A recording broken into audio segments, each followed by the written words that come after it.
Wario Land, shake it. Number, I think we're on like 9 or something like that now, kind of losing count. So we have to get access to the next area, map number 3. So we're going to head back here to the pirate shop and buy that, and also buy the heart vessel. So the heart vessel did increase in price by quite a lot. The other one was like 1,000 or something, and this one was 5,000. So they're only going to get more expensive. Now this next area, I didn't actually make enough money in it to buy the next area map. If you saw, we needed 150 for area 4 and then 150 or 200,000 gold for area 5. And that means I'm going to have to go back and replay a couple of levels a few times, but I will of course be doing that off screen so you don't have to waste your time watching me replay the same level over and over. Now, most of these levels have a couple of coin challenges. I want you to get something like 50,000 coins, so it is possible to get quite a few coins in these levels, but I found that the second level, I think it was the second, it might have been this first one, was actually one of the easier ones in this world to get a lot of coins from in one playthrough of the level, and you should only have to do a good level once or twice to get the extra coins that you need. So I think I wind up with something like 100,000 coins when I'm done with it, but you kind of want to give yourself a little bit extra just so you can buy that 200,000 that you're missing for the final area. So this is a train level, and you're going to notice a spinning diamond there that we can't get until the very end of the level, and I was kind of annoyed with myself because I almost did this level perfectly at the end and then I messed it up again, and it's just kind of how it goes when I've only played these levels once or twice. You know, I'm not going to play them 6 times just for the purpose of making a video here, so that's why it's all pretty bad looking when it comes to this game, but you know, it's still a fun game. So we're going to work our way over to the right side of the train, and interestingly, this reminded me in a way of that train level in that Captain Toad game. And I know that was a game I started recording a really long time ago, but I never finished it because that game was kind of fun the first time through, but it was really boring the second time. Like, I did like it, it had really good artwork, and interestingly enough, had good music, but yeah, that was about all it could go. Had going for it, and it was also pretty cheap. I think it was like $30, but I remember when Nintendo had the Captain Toad levels inside the Mario Galaxy games, people kept asking for them to make a game with Captain Toad, and I never really thought that they would, and they finally did, and it was exactly like it was in the Mario Galaxy games. But it was also like what most smart people thought it would be, just Toad collecting stars, and that was you know, that was it. Wasn't really that exciting, but it was kind of cool. Had a cool boss fight for the final boss, I guess. We are also going to get a ball, and this is the first time we're going to be using this kind of ball. And the ball will be useful in defeating enemies and hitting buttons, as we've already done, and also destroying that strange engine thing for the train that we have to hit 3 times. So we're going to have to do that twice in this level, I believe, and the levels are going to get a little bit lengthier sometimes. This first level's longer than the second one, but I also think I get way more of the collectibles than I do in the second one, so that might be partly why. There's going to be these trampolines that we want to bounce on to try to avoid getting hit by the acid, or is that fire? I don't really know what that is. Don't really know why there would be acid inside of a train engine, but, you know, there we go.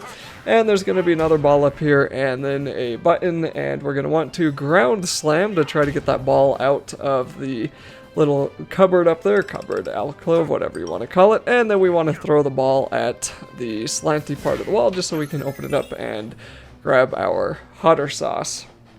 Again, completely meaningless. I've said this a million times to get the collectibles, but why not? If we're here, maybe one day I'll have a psychotic break and decide to 100% this game, but this level also has a challenge to complete it without taking damage, and for the most part that's not really too difficult. That's not really something that's impossible to achieve, but when it comes to bouncing around these fire things, you really gotta be very careful or you're gonna take damage so very easily. Now there's a part here which was a little bit confusing to me because there's a block that we can only destroy while we're sprinting, and then another block we can only destroy while we're sprinting to our right.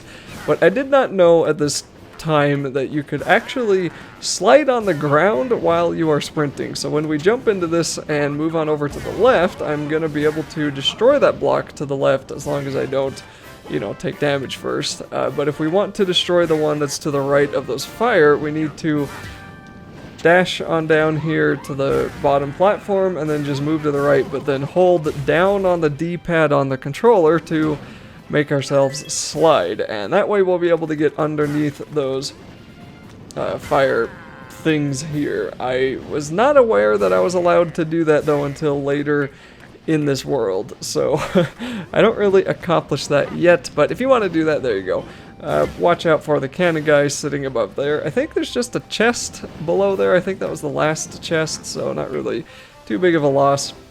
This room is a bit tedious. There's a jet of water that we have to slam down like we have the other times earlier in the level. Then we have to grab the ball and then hit that engine thing, or I don't even know what the heck you could possibly call it. I have no idea what that is, but then we have to do that 2 more times. So we have to climb up the ladder, dodge the fire, knock the water down, pick up the ball, throw it at the engine, and then do it again. I don't really know why this was necessary, but there we go. You know, it does make the level a little bit longer, I guess, and do it one more time here. Then we can crawl through the corridor as soon as it's blown up. I guess we don't crawl, we just walk right on through. It is perfectly sized, and here is the end. So we'll pick up the fairy thing and shake the crap out of it, probably give it a couple of headaches, and then move ourselves over toward the cannon. And once we go on up here, we can grab this speed sprinter, and this is where we're going to be able to access all of those diamonds we saw at the beginning of the game. So here, if I wanted to grab those, I would go back and blast through the rocks and then get them, and then right before I hit the wall, turn the other way. And I think I do that here. Yeah, I think I do decide to do that here. And I was a little bit sad. Okay, no, looks like I made it. I think I also make it into that diamond. No, I was a little bit sad because I didn't jump there, and I didn't actually get that diamond. So I thought, can I give up? No, that resets the stage. If I retry, that also resets the stage. I was hoping maybe there was a, you know, restart checkpoint, and I guess I could have just sat underneath one of the enemies and taken all the damage and died and done it again, but I was so sad because I was so close to getting that done perfectly. Not that it would have mattered, because I would have wanted to have crawled underneath that platform there too to grab that diamond, so that's a way you can get close to 50,000 gold inside of this level. This might have been the level that it was pretty easy to get the gold in, but I was so dang close to getting that 50,000. All I had to do was get that other diamond without messing up, and I probably would have gotten it, and we would have been okay. Oh well. That's how it goes. And then we can finish that level and then start the second one. So the second and the first level actually are pretty straightforward. The third and fourth are wholly different levels entirely. They have a whole lot of stuff going on. There's almost too much stuff going on in them, but we'll get to them in the next video, of course. And the boss of this area was pretty creepy, but also a lot of fun. I also got pretty close to dying against it, so that was cool, I guess. So let's start off this level. This one's got a lot of cuts in it because I chopped out a whole bunch of my failures just so you didn't have to sit through the pain of watching me fail. And we're also going to learn that those golden bags are not very strong. They are pretty fragile, so I also messed up here by not shaking all of the cold out of it there, but anyway, there we go. So if you do not stop this conveyor belt, it will land on the bag and destroy it. So don't do that if you want the gold.